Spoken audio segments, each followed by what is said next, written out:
Okay folks, so we're in the N54 again after what, 9 months of no videos on this thing. I have been using it pretty much like a daily, to be honest, putting stuff in it, got the tools in the back whenever I'm working on a car and just using it as a normal thing. There has been a few changes in here. I fitted a nice Alcantara wheel, it's an M Sport one as well, and we've put this stubby little M Performance shifter on.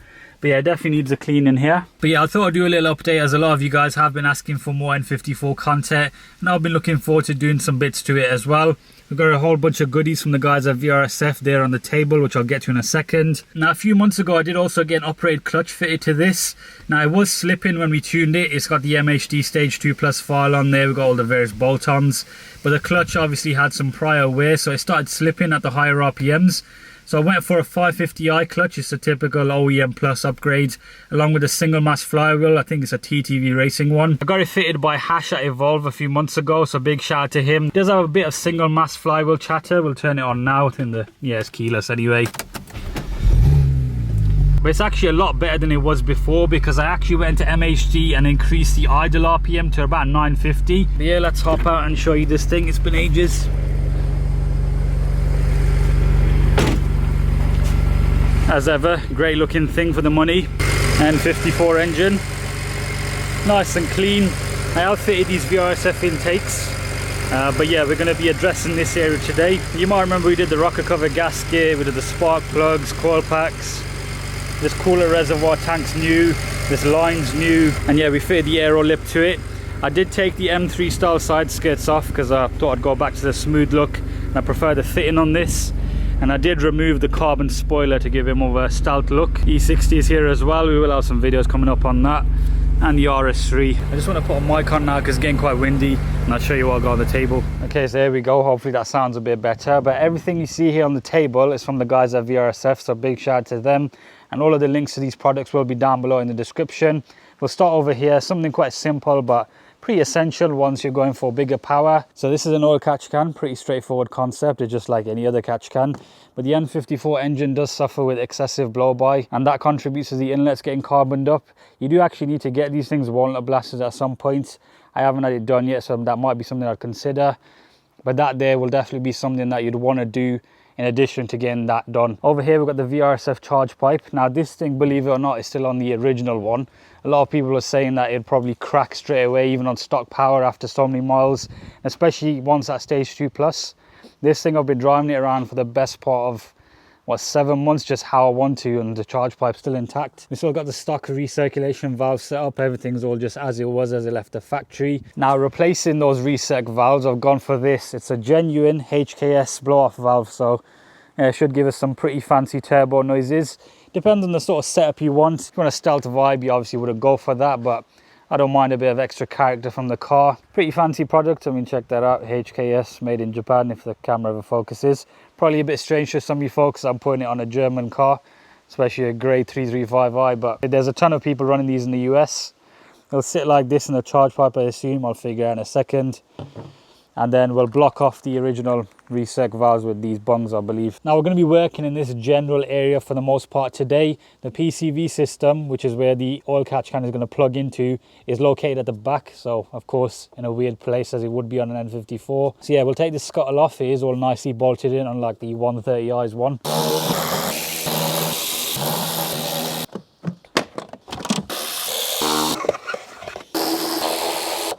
Okay, looks like we've got a new leak, one that I didn't anticipate before. I've done everything else apart from this, so it's quite right that it's preserved itself. So this was hiding behind this duct here. That is a classic oil filter housing gasket leak. Now the issue with this is it can drip onto the serpentine belt, which is there, which is also new, and can ruin that. And then it gets ingested by the engine. Yes, that's actually a thing. I'll have to get that ordered, so for now we'll avoid that sludge there. I think it's just started, so we'll be okay. I think rather than taking them off from here, because we're not going to need them, should be able to undo it from here actually. Yeah, that's another thing. 2 turbochargers, but they decided to wrap the engine around with these inlets. I am going to be changing them for a VRSF item soon, but it's a bit more of a complex job. There you guys, clamp. Yeah, I've got a map sensor there on the charge pipe as well, so don't just yank it out. There's a wire attached to it, of course. Okay, a lot of oil in there. This should just come off with a... Ow. As I was saying, this should just come off with a bit of force, which it has. Try not to get your fingers trapped like me. Now there isn't much slack for the wire on the map sensor there, so I'm going to undo it with these 2 bolts and then have it a bit of a better angle to pull the wires out, because I don't fancy destroying them. Now I am going to be upgrading that to a 3.5 bar one to allow for our future plans. It looks like the T20s. Right, that's out, so this is freed, this contraption. A bit of oil there on the inside, obviously loads of crud there as well on the exterior. So it's a bit of a nightmare to show this on video, but I'm trying to zoom in as much as I can. So I've taken off the old map sensor, let that focus. This is the new one, it's a 3.5 bar. This is off an N20 engine. Now it doesn't just plug in and play. Well, it sort of does. You just need to rearrange the wires on the connector, basically just swap them out just as they are. As you can see, genuine part made by Continental. This just allows you to get a better reading for when we up the boost. What you want to do is just open this with a pick and just swap them like for like. So outers with the outer and the 2 inner ones with each other. So yeah, outer one's out, just going to swap them over. There we have it. Sometime later they all swapped around, so that's the order. The sort of black and green looking one on the left side, then that red one, blue, and then yellow. It's literally the opposite. Close that, and yeah, so we want to charge pipe. Moving on to the exciting bit, the bob itself. So you get a few bits of hardware. You get this C-clamp thing. Now both sides are different. One's got like a little ridge there and the other side's flat, so you're supposed to get the flat bit at the bottom, get it on somehow here like that. An O-ring, a black O-ring you're supposed to put in as well, and you want, as mentioned, this line to be facing the back of the engine, because that's where the vac line's going to go in. Now the only thing is I haven't got one of them fancy plier things, so I don't know what I'm going to do here. You're supposed to pinch these 2 together and it locks it in place. Okay, so I'd quickly go get some pliers because these don't do the job. You need circlip ones, which are like this. I don't know why I didn't have any. That you can get it into the 2 prongs that are there. Yeah, once that's in, it does rotate, but it's pretty stuck in there. Hopefully we don't have any boost leaks. I did buy some extra silicone pipe because the one that you get in the kit apparently can be short at times. We'll adjust it once it's in the car, but this can go in now. Put the C-clamp on as well. Definitely a bit of a faff getting this thing in, I'll be honest. Where's the line? Yep, this is definitely the correct size. Last part of the kit is getting these bungs on. Yeah, definitely pleased with that. Nice and easy. Bit of a snug fit around here, but not too much to sort of worry about. I've been on borrowed time with that old charge pipe. It should have gone long ago, especially at the state of tune this car's at. Next, we'll move on to the catch can, which is the final bit of kit we're going to be fitting today. Quite looking forward to getting some sound clips and taking this for a drive. This, just need to be careful. Unfortunately, one part's already broken. Yeah, there's a lot of oil in there. There we are. This PCV pipe is apparently quite expensive. I managed to avoid having to buy one last time when I did the rocker cover, so hopefully it still is salvageable. In terms of the catch can, when you open it up, you obviously do want to empty this frequently once it is installed. Got some sort of baffle here on one side, the other side's just open, and it collects in there all the gunk and whatever else. Now there isn't much in the box really. There's that and these 2 pipes, no kind of extra hardware, so I assume they just slide on. We need to pull this off. This is going to go into here. The other side's going to go into the catch can. Comes with this little kind of hook thing at the top which you can undo, and then you essentially place it over this. In theory looks like it does fit. Right, let's get this one on, which is a long pipe. Okay, that made a nice click. So this is quite long depending on where you want to place the catch can, but really you want it about here. They've obviously given extra pipe in. The second pipe is this one. Probably going to be a bit tricky to do from this angle. Okay, so both hoses are on. Apparently this one here goes into this side. Try and get this. Well, that flopped. Don't like doing these bodges, man. This car's not in the air right now, so it's going to be a bit of a nightmare to fish that out. There's like a million 8mm holding it on. Okay, and there we have it, all the bits fitted up. Catch can, I need to sort out that bodge. It's just bothering me how that's just hanging there. Yeah, I'll just get the intakes back in, the scuttle, the engine cover, all of that.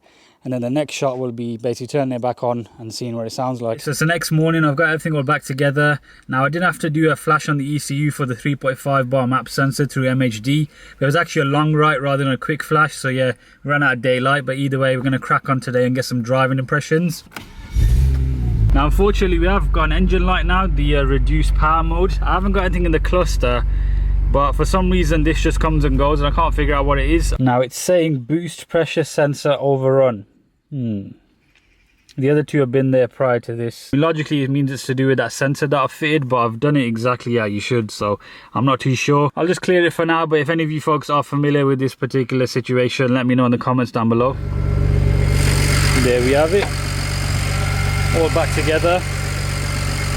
Catch can's pretty much hidden out the way now once the sconce panel's back on. Valves right here, piping's all pretty much intact. Charge pipes on.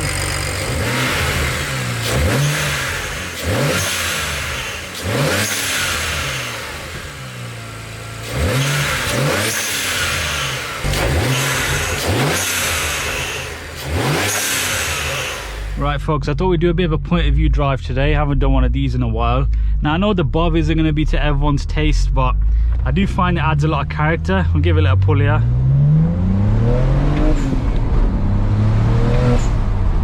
The best way I can describe this thing is it feels like it's just like a fast diesel almost.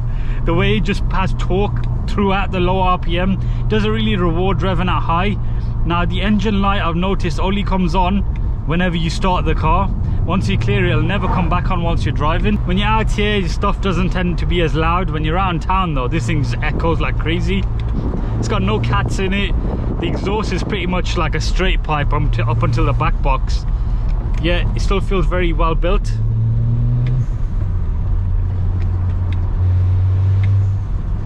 It's kind of the thing with these E92 335i's, they just feel like a cruiser. They don't feel like a sports car to me. Not in its kind of standard-ish form. It's a sports cruiser, let's say. You can feel the weight, does lumber a bit, but I love it though. Now if you are considering one of these, the only thing I'd say is the running costs are pretty ridiculous in comparison to the value of the car. As you know, these things are right at the bottom of their depreciation curve, and they have been for many years. But things like road tax on some of these models like this one are like well over £600. It drinks fuel like crazy, so you have to consider these things. But then it is a highly tunable luxury coupe for not much money either. Oh dear, we got some, don't want to run over them pigeons. See if you listen here.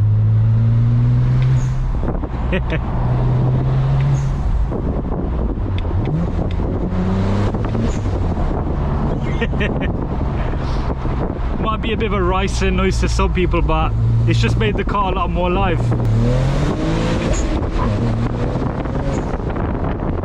See, it doesn't really, there's nothing really above 5.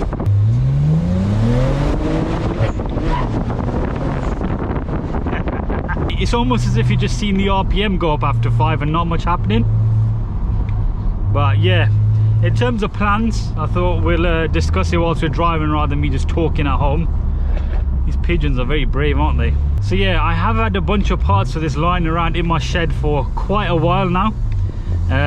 These VRSF bits were one of them. Wow, that brake dust shield is definitely making a rattle, isn't it? Especially with turning right. Left are okay. We'll just continue turning left for the rest of the video.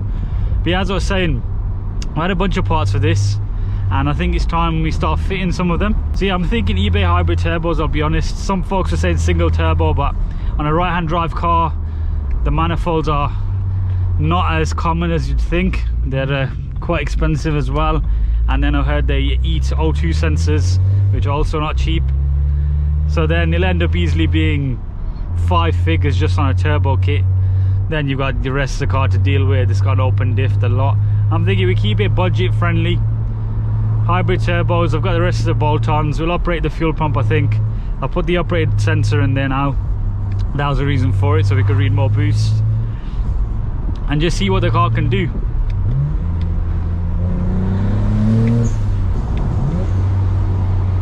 Alright, let's go.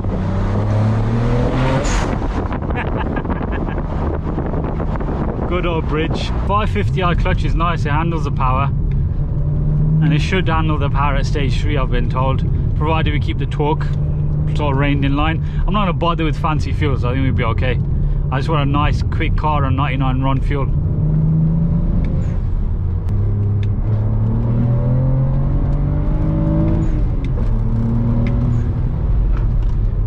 nice tone from the VRSF exhaust.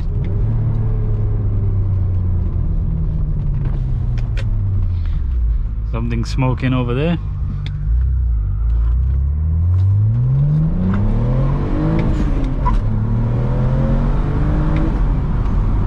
This is my favourite part, just cruising in a high gear, bunch of torque, comfortable, yeah, lovely thing.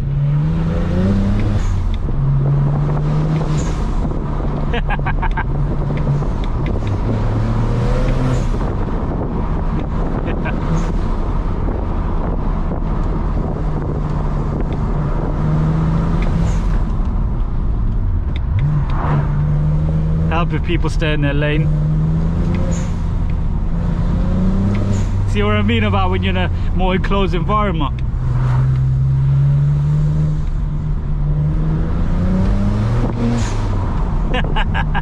It's not very grey 335i German kind of vibe, but it is fun.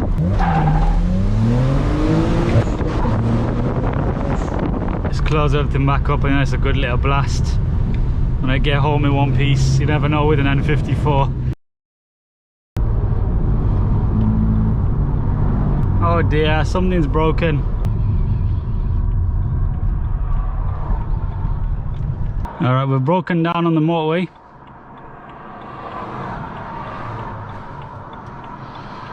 The 335i is dead. So I guess the car doesn't want to go stage 3. Let me just get out safely and make sure I don't get hit into. We're on the M40. Car's overheated. Maybe the water pumps fell, I don't know.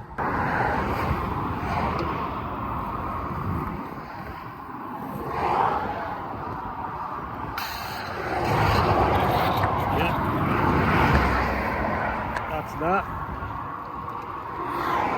Thankfully there was a hard shoulder. It seems like I can't catch a break. I thought I'd bring the 335i back by a field somewhere. I can hear loads of crickets. Apparently the engine does turn off when it gets too hot, which is what happened. But it happened so quickly. It's not like I was driving on an overheating situation. It just was bang, pulled over, and the engine will not stop. Okay, recovery's arrived. This is the same recovery company I used to pick up the S3. I'm gonna put it out on the screen now. It's Beach's Recovery, so big shout out to them.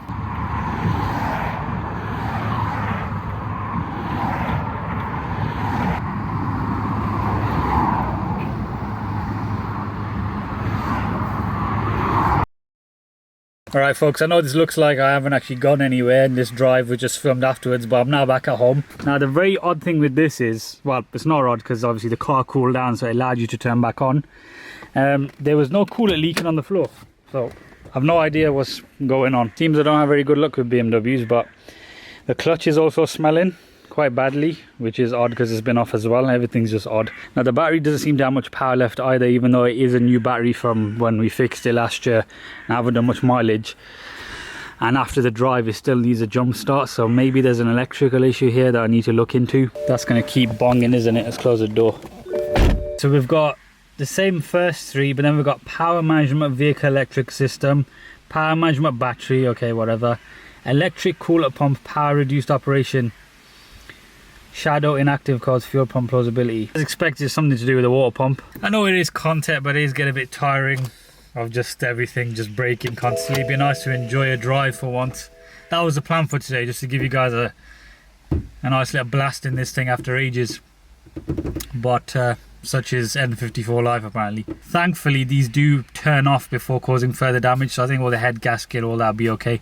We won't have damaged the engine. It does seem like it's damaged, which is a relief. At the time I thought it'd gone. But yeah, I'll catch you folks in the next video. It is raining for the next few days, so I'm gonna have to plan the DIY content at home.